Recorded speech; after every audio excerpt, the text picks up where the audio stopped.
नमस्कार, मैं हूं रत्ना और आप देख रहे हैं सी न्यूज़ भारत। आयोग करते उत्तर प्रदेश बुलेटिन की ओर। बात होगी बुलंदशहर की, जहां प्राथमिक विद्यालय में गैस रिसाव के कारण रसोई में अचानक आग लग गई, जिससे स्कूल में अफरा तफरी मच गई। साथ ही बात होगी ललितपुर की, जहां एलपीसीएल के स्थापना दिवस के अवसर पर सामाजिक सरोकार के तहत स्वैच्छिक रक्तदान शिविर का आयोजन किया गया। ऐसी तमाम खबरों पर विस्तार से चर्चा करेंगे। बुलंदशहर के खुर्जा क्षेत्र के नगला शुक्ला गाँव स्थित प्राथमिक विद्यालय में गैस रिसाव के कारण रसोई में अचानक आग लग गई, जिससे स्कूल में अफरा तफरी मच गई। बताया जा रहा है कि गैस सिलेंडर का पाइप काफ़ी समय से खराब था और टेप लगाकर उसका इस्तेमाल किया जा रहा था, जिसके चलते रिसाव होने से आग भड़क उठी। घटना के बाद बच्चे घबराकर बाहर निकल गए। सूचना मिलते ही ग्रामीण और स्कूल स्टाफ मौके पर पहुंचे और कड़ी मशक्कत के बाद आग पर काबू पा लिया गया। राहत की बात तो ये रही कि कोई जनहानि नहीं हुई। ग्रामीणों ने स्कूल प्रशासन पर लापरवाही का आरोप लगाते हुए जांच और कार्रवाई की मांग की है। उनका कहना है कि रसोई में गैस पाइप के साथ इन्वर्टर और बैटरी भी रखी हुई थी, जिससे बड़ा हादसा हो सकता था। बुलंदशहर से सी न्यूज़ संवाददाता उमेश की रिपोर्ट। खबर हापुड़ से, जहां सड़क हादसे में मोहित की मौत के मामले में परिजनों का हंगामा देखने को मिला। परिजनों और ब्राह्मण समाज के लोग एसपी कार्यालय पहुंचकर पुलिस की कार्यप्रणाली पर भी सवाल उठाए। मामले में लापरवाही का आरोप लगाते हुए दोषियों पर कड़ी कार्रवाई की मांग की गई है। वहीं पुलिस से निष्पक्ष जांच और उचित कार्रवाई की मांग को लेकर प्रदर्शन किया गया। आप यहाँ एसपी ऑफिस पे आए हैं, धरना प्रदर्शन कर रहे थे, क्या है पूरा मामला है? सर, ये मामला मेरे भाई के हत्या और अपहरण का है। मेरा भाई 8 तारीख की शाम को ड्यूटी से घर आ रहा था नोएडा से, और पिलखवा के पास आकर अनवरपुर हाईवे के पास में वो गायब हो जाता है। और मैं पूरी रात उसे ढूंढता रहा। सुबह मेरी भाभी और बहन 9 तारीख की सुबह कंप्लेंट देने हापुड़ कोतवाली जाते हैं, बट शाम तक कंप्लेंट नहीं लिखी गई। कोतवाल साहब का ये कहना है कि कहीं फ़ोन बंद करके मजे ले रहा हो। उसके बाद में 10 तारीख में पूरी दिन ढूंढा है। 10 तारीख को शाम को पता लगता है कि संदिग्ध परिस्थिति में एक बंदे को सरस्वती लेकर गए हैं। सरस्वती वालों ने बताया कि ये लड़का 8 तारीख को संदिग्ध परिस्थिति में एक मयूरी के द्वारा लाया गया था 6:20 पर। 6:30 बजे पुलिस को इन्फॉर्मेशन दी गई है। दरोगा हैं मनोज कुमार और एक कांस्टेबल थे जीतू बाबू, इन दोनों को ड्यूटी पर आना था। मेरे भाई की स्कूटी वहीं खड़ी है, बट उन्होंने कुछ नहीं करा, ना कोई कार्रवाई करी। उसके बाद मेरे भाई को 8 तारीख में रात को रामा हॉस्पिटल भेज दिया गया। वहाँ पर अज्ञात में उसकी एंट्री है, रजिस्टर में नाम भी नहीं है। उसके बाद में दस्तोई हॉस्पिटल भेज दिया गया हापुड़।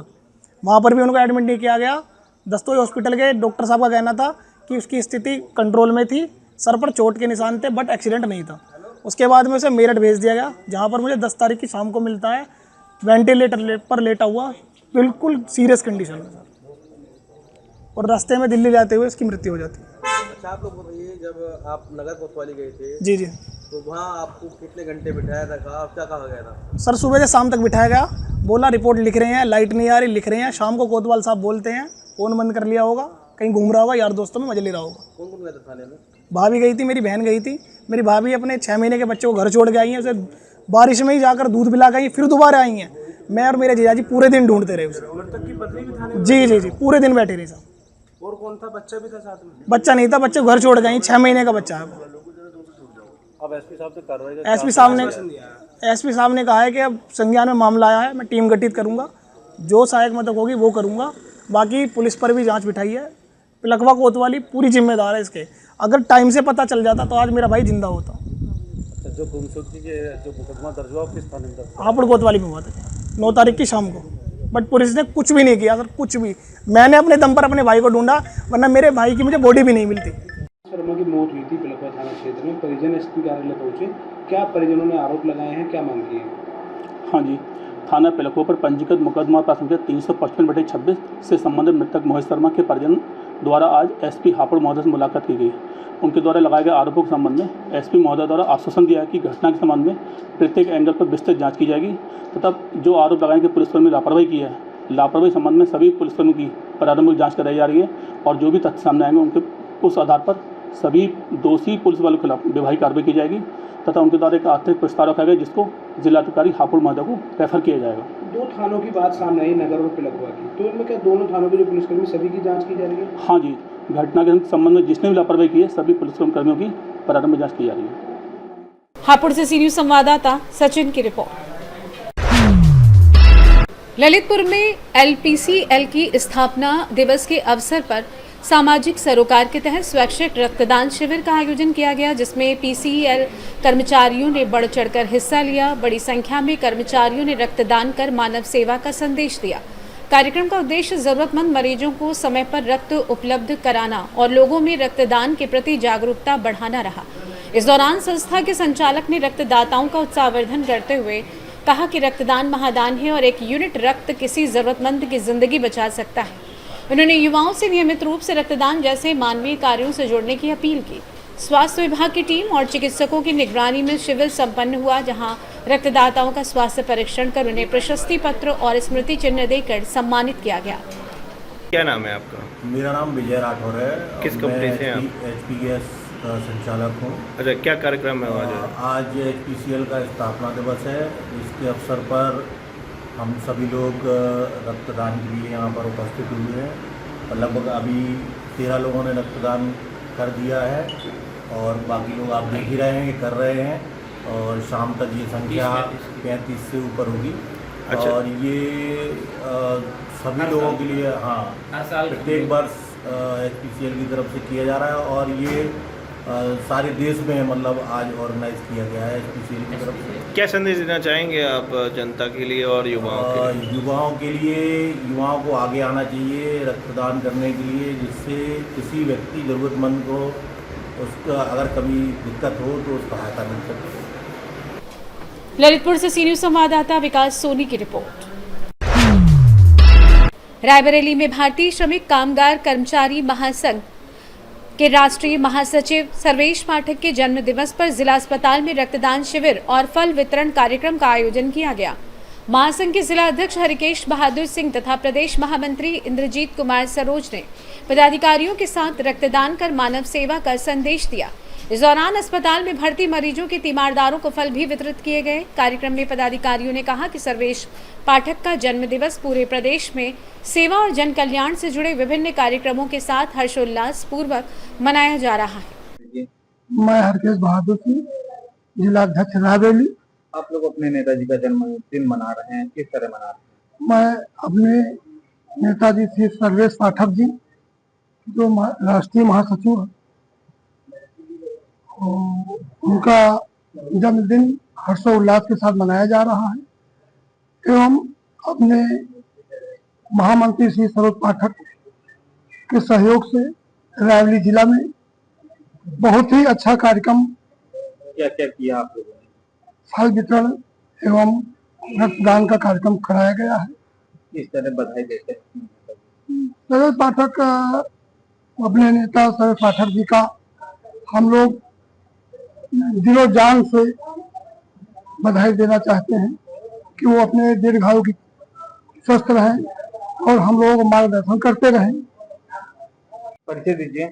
मैं इंद्रजीत कुमार सरोज, एडवोकेट, प्रदेश महामंत्री भाजपा बड़े उत्तर प्रदेश। आज आप लोगों ने अपने नेताजी का जन्मदिन मना रहे हैं, कैसे मना रहे हैं? हम लोग अपने नेताजी का जन्मदिन प्रदेश अध्यक्ष के आह्वान पर, संदीप साहू जी के आह्वान पर पूरे प्रदेश में रक्तदान व फल वितरण का कार्यक्रम किया जा रहा है। यहाँ अपने राणा बेनी माधव चिकित्सालय रायबरेली में जिला अध्यक्ष संघ और पदाधिकारियों के साथ, पूरी जनता के साथ उनका जन्मदिन मनाया जा रहा है। किसका जन्मदिन है? सर्वेश पाठक का। सर्वेश राष्ट्रीय महासचिव हैं, केंद्रीय दर्जा प्राप्त किस तरह भारत सरकार के। उनको हम बधाई देते हैं कि स्वस्थ रहें, सही रहें और हम लोगों के इसी तरह मार्गदर्शन देते रहें। रायबरेली से सी न्यूज़ संवाददाता वीरेंद्र साहू की रिपोर्ट। सोनभद्र के कोन ब्लॉक स्थित चकरिया ग्राम पंचायत में जल, जंगल और जमीन के मुद्दे को लेकर किसान नौजवान संघर्ष मोर्चा के बैनर तले ग्रामीणों ने प्रदर्शन किया। इस दौरान पेड़ है तो प्राण है अभियान के तहत सैकड़ों फलदार पौधों का वितरण किया गया।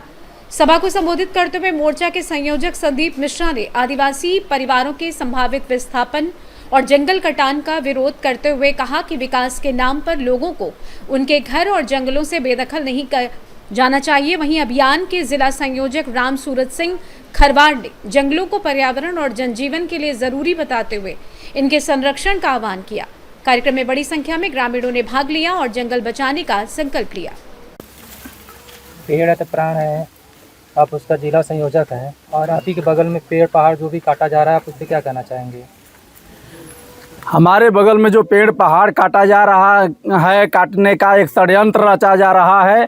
कंपनी के खिलाफ ही हम लोग पेड़ प्राण का आंदोलन चला रहे हैं और हम लोग कतई बर्दाश्त नहीं करेंगे कि आदिवासियों का इतना बड़ा धरोहर को क्षति पहुंचा रहा है जो पूंजीवाद लोग, उसको हम नहीं चाहते हैं, कंपनी को हम नहीं चाहते हैं। अगर विकास करना है तो विकास के लिए बहुत से सोनभद्र में जगह हैं, घोरावल में भी वो पहाड़े हैं जो ये पर्वत के श्रृंखला से जुड़े हुए हैं। वहाँ पर न कोई आदिवासी है न कोई पेड़ है, वहाँ पर कंपनियाँ क्यों नहीं लगाई जाती और क्यों हमारे बीच में हमारा जो 10% सोनभद्र में जंगल बचा हुआ है उसको भी नष्ट करने के करागार पे सरकार और ये पूंजीवादों का षड्यंत्र रचा जा रहा है। हम आदिवासी उसके खिलाफ आंदोलन जारी कर चुके हैं और जब तक जीव रहेगा तब तक इसके लिए हम लड़ते रहेंगे, लड़ते रहेंगे, लड़ते रहेंगे। जय जोहार। जय जय जोहार। पेड़ है तो प्राण है अभियान आप चला रहे हैं जनपद में, ये बगल में पेड़ पहाड़ जो भी कट रहा है, आप उस पर क्या कहना चाहेंगे? आप समझ लीजिए कि आज पेड़ है तो प्राण है अभियान, अब ये अभियान नहीं रहा बल्कि जन आंदोलन हो गया। आप चकरिया के लोगों का उत्साह और उमंग देख सकते हैं। पिछले साल हम लोग यहाँ के लोगों को झरिया में पेड़ दिए थे। जो उत्साह उस समय झरिया में था वही उत्साह आज यहाँ माताओं का, बहनों का, बुजुर्गों का, हमारे युवा साथियों का, हृदय प्रिय छोटे भाइयों का, सबका है।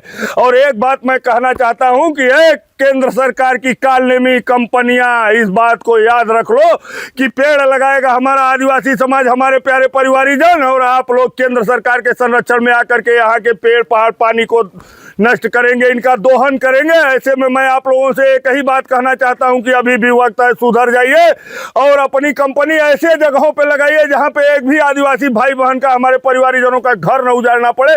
सोनभद्र में ऐसी जगह है, कई एक जगह है, सोन नदी से किनारा भी उन्हीं पहाड़ों का, इसी विंध्य पर्वतमाला का सोन नदी से किनारा भी यहीं के बराबर है, फिर भी जानबूझ करके हमारे आदिवासी भाई बहनों का घर उजाड़ने की नीयत क्यों? हम केंद्र सरकार के लोगों से कहना चाहते हैं कि लोगों का तो ये सरकारें घर बसाती हैं, लेकिन आप लोगों ने आदिवासी भाई बहनों का, परिवारीजनों का घर उजाड़ने का ठेका ले लिया। आज पूरे देश में आदिवासियों का जिस प्रकार से उत्पीड़न ये केंद्र सरकार कर रही है, आने वाले समय में जब इतिहास लिखा जाएगा तो ये केंद्र सरकार आदिवासियों के उत्पीड़न में सबसे बड़ा इतिहास किसी का होगा तो सरकार का होगा। इसलिए मैं पुनः एक बार कहना चाहता हूं इस देश के प्रधानमंत्री से, गृह मंत्री से कि इन अपने कालनेमी कंपनियों को वापस करिए, अन्यथा आदिवासी समाज इन कंपनियों की ईंट से ईंट बजा देगा। आप सभी प्यारे परिवारीजनों के चरणों में सादा प्रणाम। पेड़ है तो प्राण है। जय जय जोहार। सोनभद्र से सी न्यूज़ संवाददाता कुमधर चौधरी की रिपोर्ट। सुल्तानपुर से बड़ी खबर सामने आई है। निषाद पार्टी के राष्ट्रीय अध्यक्ष और उत्तर प्रदेश सरकार के मंत्री संजय निषाद ने राजनीतिक दलों पर निशाना साधते हुए बड़ा बयान दिया है। सुल्तानपुर में निषाद पार्टी के कार्यक्रम के दौरान संजय निषाद ने कहा कि सभी पार्टियों ने निषाद समाज को ठगा है। उन्होंने कहा कि निषाद समाज को लंबे समय तक उसका अधिकार और सम्मान नहीं मिला, इसलिए उनकी पार्टी समाज के हक की लड़ाई लड़ रही है। नोटों की माला पहनाए जाने के सवाल पर संजय निषाद ने कहा कि अगर कोई समर्थक सम्मान के तौर पर माला पहना देता है तो इसमें उनका नियंत्रण नहीं होता। वहीं पार्टी की बैठकों को लेकर उन्होंने कहा कि संगठन में अनुशासन बनाए रखने के लिए कभी कभी लोगों को डांटना भी पड़ता है ताकि कार्यकर्ता सही तरीके से काम करें। उन्होंने कहा कि निषाद पार्टी का लक्ष्य संगठन को मजबूत करना और समाज की आवाज़ को मजबूती से उठाना है। राजनीति जो होती है, राज मतलब छुपी हुई नीति। अगर छुपी हुई नीति बनाकर सभी पार्टियों ने निषादों को ठगा है, इनको भी छुपी हुई नीति बनाकर पढ़ाना पड़ेगा। इनको इसलिए बैठक है, बैठक पार्टी की, और पार्टी की बैठक में लोगों को डांटना फटकारना पड़ता है, लोगों को खड़ा करना पड़ता है, लोगों को दिशा देना पड़ता है, और भय पैदा करना पड़ता है। और आप लोग उसे वायरल कर देते हो। नोटों का माला पहना दिया तो कह देते हो बहुत नोट है। आप बेचारे किसी को डांट नहीं सकते तो बेकार हो गए। किसी को सत्यानाश करना, उसका नाम लेना बंद कर दो।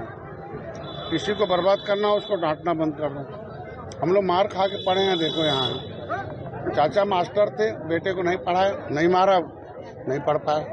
चाचा बहुत मारते रहे थे, पढ़ के हमें आ गए। ये कार्यकर्ता है, डांटना फटकारना पड़ता है। तो चूँकि आप लोग निगेटिव चीज़ वायरल कर देते हो, पॉजिटिव नहीं है। निषादों की गरीबी बहुत अधिक है। सुल्तानपुर से सी न्यूज संवाददाता दिनेश सिंह अग्निवंशी की रिपोर्ट। बुलेटिन में फिलहाल इतना ही। देश और दुनिया की तमाम बड़ी खबरों के लिए देखते रहिए सी न्यूज़ भारत।